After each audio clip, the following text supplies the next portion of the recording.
கிறிஸ்துவில் பிரியமானவர்களே, ஆண்டவராகிய இயேசு கிறிஸ்துவின் நாமத்திலே உங்கள் யாவரையும் வாழ்த்தி ஆசீர்வதிக்கிறேன். இந்த நாளுக்கென்று தேவன் நமக்கு அருளியிருக்கும் ஜீவ வார்த்தை சங்கீதம் 90 அதிலே 17வது வசனம். அந்த வசனத்தின் ஒரு பகுதியை நான் வாசிக்கிறேன். எங்கள் கைகளின் கிரியையை எங்களிடத்தில் உறுதிப்படுத்தும். ஆம், எங்கள் கைகளின் கிரியையை எங்களிடத்தில் உறுதிப்படுத்தி அருளும். என கேட்கிற தேவனுடைய பிள்ளைகளே, இந்த விண்ணப்பம், இந்த வசனம், இதன் ஒரு அர்த்தம் என்னவென்று சொன்னால், ஆண்டவரே எங்கள் கைகளின் கிரியைகளை உறுதிப்படுத்தி நாங்கள் எடுத்து செய்து கொண்டிருக்கிற காரியங்கள் வாய்க்கும்படி செய்யும். எங்கள் காரியங்களில் ஒரு காரிய சக்தி உண்டாயிருப்பதாக என்று அர்த்தப்படும், என்று பொருள்படும் ஒரு வசனத்தில் இருந்துதான் கர்த்தர் நம்மோடு கூட இன்றைக்கு பேசுகிறார். ஆங்கிலத்தில் make our efforts successful, confirm the works of our hands என்று எழுதியிருக்கிறது. இந்த சங்கீதத்தின் மேல்விலாசத்தை கவனிக்கும் பொழுது தேவ மனிதனாகிய மோசேயின் ஜெபம், அவனுடைய ஜெபம், அவன் ஏறெடுத்து ஜெபிக்கிறான். எங்கள் கைகளின் கிரியையை எங்களிடத்தில் உறுதிப்படுத்தும். ஆம், எங்கள் கைகளின் கிரியை எங்களிடத்தில் உறுதிப்படுத்தும். ஆண்டவரே, நாங்கள் செய்ய துவக்கினதை நாங்கள் செய்து முடிக்கும்படிக்கு அருள் செய்யும். ஆண்டவரே, இடையில் இருக்கிற பிரச்சனைகளை அகற்றி போடும், தடைகளை நீக்கி போடும். நாங்கள் எதை தொடர்ந்து, எதை நிறைவேற்றி முடிக்க வேண்டுமோ, எதை நாங்கள் செய்து முடிக்க வேண்டுமோ, அதை வெற்றியோடு செய்து முடிக்கும்படி இந்த நாளிலே உதவி செய்யும் என்கின்ற வண்ணமாக ஏறெடுக்கப்பட்ட ஜெபம். The problem in the process was over.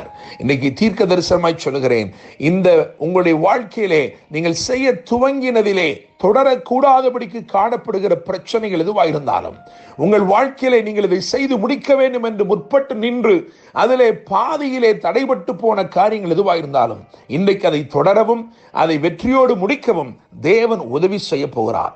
உங்கள் காரியங்களை எல்லாம் அற்புத விதமாய் தேவன் இன்றைக்கு வாய்க்க பண்ண போகிறார். தேவனுடைய பிள்ளைகளே, 3 காரியங்களை வேதத்திலிருந்து உங்களுக்கு முன்பதாக வைக்கும்படிக்கு விரும்புகிறேன். முதலாவது காரியத்தை விளக்கும்படிக்கு இந்த பகுதி, இந்த சங்கீதத்தில் இருந்தே நான் சொல்லும்படி விரும்புகிறேன். தேவ மனிதனாகிய மோசேயுடைய ஜெபம். ஏன் இந்த ஜெபம் ஏறெடுக்கப்பட்டது என்று சொன்னால், 3 நாட்களில் சென்றடைய வேண்டிய கானானை காணாமல் 40 வருடங்கள் வனாந்தரத்திலே அவிசுவாசத்து நிமித்தமாயும் கீழ்ப்படியாமை நிமித்தமாயும் அலைந்து கொண்டிருந்தார்கள். அந்த 40 ஆண்டுகளின் இறுதியிலே எல்லாரும் சோர்ந்து போய், எல்லாரும் தளர்ந்து போய் இருக்கும் பொழுது மோசே ஏறெடுத்த ஜெபம் தான் இது. அவன் ஜெபித்தான், ஆண்டவரே, தேவரீர் எங்களை சிறுமைப்படுத்தின நாட்களுக்கும் நாங்கள் துன்பத்தை கண்ட வருஷங்களுக்கும் சரியா எங்களை மகிழ்ச்சியாக்கும் என்று கேட்டான். 9ஆம் வசனத்தை கவனிக்கும் பொழுது, எங்கள் நாட்கள் எல்லாம் உமது கோபத்தால் போய்விட்டது, ஒரு கதையை போல் எங்கள் வருஷங்களை கழித்து போட்டோம், கானானை காணவில்லையே என்று ஜெபித்தான்.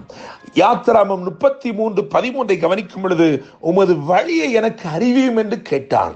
என கேட்கிற தேவனுடைய பிள்ளைகளே, அவனுக்கு பதில் கொடுத்தார். யாத்திராமம் 33:17 என் கிருபை உனக்கு தருகிறேன், என் கிருபை உன்னை நடத்தும் என்று வாக்கு கொடுத்தார். தேவனுடைய பிள்ளைகளே, இந்த ஜெபத்திற்கு பிறகுதான் தேவன் யோசுவாவை எழுப்பி இந்த ஜனத்தை கொண்டு போய் கானானிலே சேர்த்தார்.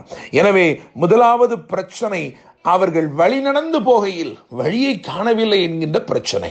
அந்த பாதையிலே இருந்த பிரச்சனை கர்த்தர் அற்புத விதமாய் மாற்றி அந்த ஜனம் கானானிலே போய் கால் மிதிக்கும்படி கர்த்தர் கிருபை செய்தார். மோசேக்கும் கிருபை கிடைத்தது. கிறிஸ்து இயேசுவின் நாட்களிலே அவனும் அந்த கானானுக்குள்ளே, அதாவது மறுரூப மலையிலே வந்து நிற்கும்படிக்கு தேவன் அவனுக்கும் அனுக்கிரகம் செய்தார். இரண்டாவதாக 2 ராஜாக்கள் 6ஆம் அதிகாரம் 5ஆம் வசனத்தை கவனிக்கும் பொழுது, 2 Kings 6:5 அதில் கவனிக்கும் பொழுது, ஒருவன் உத்திரத்தை வெட்டி விழுத்துகையில் அது கோடரி, அந்த கோடரி தண்ணீரிலே விழுந்து விட்டது என்று எழுதியிருக்கிறது. அப்பொழுது தேவ மனுஷனாகிய எலிசா கேட்கிறான், எங்கே விழுந்தது என்று சொல்லி இடத்தை காண்பித்த போது வேதம் சொல்கிறது, அவன் ஒரு கொம்பை வெட்டி, அதாவது ஒரு கிளையை வெட்டி அதை அங்கே எரிந்து அந்த கோடரியை மிதக்கப்படினான் என்று எழுதியிருக்கிறது. என கேட்கிற தேவனுடைய பிள்ளைகளே, முதலாவது கிருபை வெளிப்பட்டபடினாலே அந்த அவர்கள் தொடர்ந்து கானானுக்குள் செல்லும்படிக்கு கர்த்தர் உதவி செய்தார். இரண்டாவதாக இங்கே ஒரு கொம்பு அதாவது ஒரு கிளை ஒன்று அது செழுமையான ஒரு மரத்திலே இருந்து அது முறிக்கப்பட்டு அது இங்கே எரியப்பட்டது என்று எழுதியிருக்கிறது. அப்படித்தான் பரலோகத்திலே செழுமையா இருந்த இயேசு கிறிஸ்து அங்கே இருக்கிற அவரை, அந்த கிளையை அவர்கள் அங்கே இருந்து பிதாவாகிய தேவன் அதை எடுத்து அதை பூமியிலே, உலகத்திலே எரிந்து போட்டார். பூமியிலே மனுக்குலம் ரட்சிக்கப்படும்படிக்கு அவர் அருளப்பட்டார். அப்படியாக வந்தபடினாலே பாருங்கள், மிதக்கத்தான் முடியும் என்கின்ற கிளை, அந்த கிளை மூழ்கவே மூழ்காது, அந்த கிளை ஒன்றினாலும் மூழ்கடிக்க முடியாது.